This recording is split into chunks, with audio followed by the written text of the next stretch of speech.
So, Colin Seah, thanks for joining us here at Perspective Awards, and thank you for judging your category, which was Best Commercial Office Interior. Tell us a bit about the makeup of your entries, where they came from, and what you found. Well, they came from the Greater China region, so China, Hong Kong, of course. And it was interesting because it wasn't just office, it was commercial. So we had things like show flat galleries, of course offices, lift lobby areas, atriums of office buildings as well. And it was a very wide range of projects, and I think the number of entries reflected that. And so it was interesting for me because I had to put myself in different spaces, in different mindsets for each project as I looked at it and tried to appreciate what the designer was going for. That's always what I'm looking for. Not whether it's pleasing or whether it's interesting, but what is the question the designer is asking and how he's answering it through the space. And if that's not obvious, then it's just a nice space. But nice doesn't cut it for an award. It's got to be provocative. It's got to be insightful. It's got to be distinct. So I was looking for that. Could you see some of the designers asking those questions, but in some cases perhaps not always being able to give the answers? I would be very encouraged to find out if that were the case. Sometimes, of course, without the benefit of knowing the history of the designer or their processes, one can give them the benefit of the doubt. And I hope that question, or at least that questioning process, was essential for each of the designers. Unfortunately, I think sometimes designers are very pressured to create spaces that are just eye candy like, and then they are forced to rely on current trends or styles or typical design favorites, and then they'll just chuck it all in. So I was really looking for designers who clearly asked that question and were also determined to be very individualistic in their responses and very unique in their final rendition of what they would consider a design solution. The funny thing is that we always talk about projects that need to be exciting, that need to be new, that need to be fresh. But it also needs to be great looking to a certain extent sometimes, but it also needs to be of very good quality. Yeah, I think I go by the ethos, if you really ask the right questions, if you answer the practical spirit of the brief, if you seek to find something greater in the project, eventually beauty emerges. And it may not be beauty in the conventional or prototypical sense, but it'll be beauty in the true essence for that particular project. And then you recognize it, you go, this is so right for this particular project. So it's a unique beauty. It's a bit like how now we embrace it. It's just like, the Benetton ads, the United Colors of Benetton, where they have a different face, a different race. Yeah. And it's strange. Some of the faces are not typically beautiful, but they're so true to maybe their ethnicity or their culture that it exhibits and exudes a beauty of its own, and it recognizably so. That's the kind of distinct beauty that we're looking for. I was looking for, at least. Yeah. You mentioned these ads, and you mentioned about the individuality and sometimes how it challenges our conventional perception or definition of what beauty really is. My first question is, did you find any new kinds of beauty that perhaps you'd never thought about before when you looked at these projects?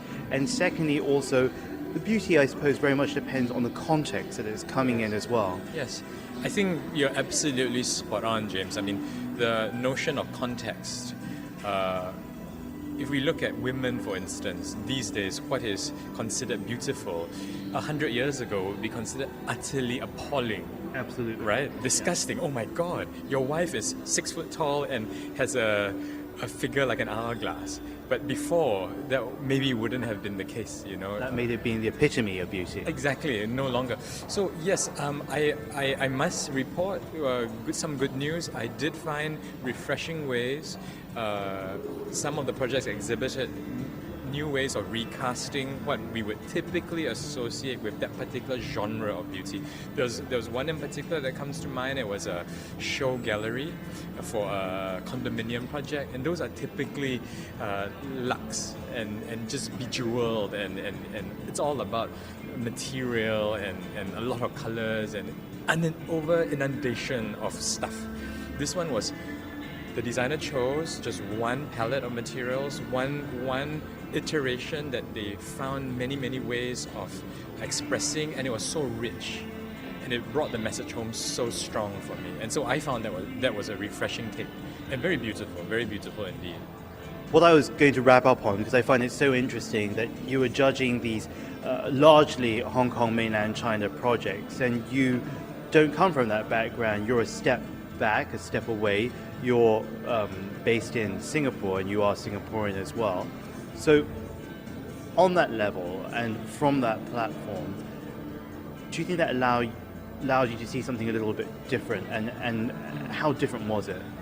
I would hope so, but at the same time, even though geographically I may be in Singapore, Singapore has been, and increasingly so, becoming famous for being a port. It used to be a trading port, now it's a port for ideas.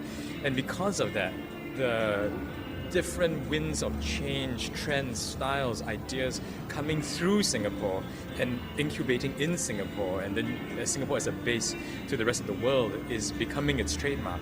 So at the same time, although I'm geographically away from where these projects were based, I felt this sense of ability to fit right in, to be able to wear their shoes so comfortably, because as a Singaporean, by nature, I'm trained in some ways to be global, because of all the confluence of ideas. And also my background, working, I have so much work in China myself.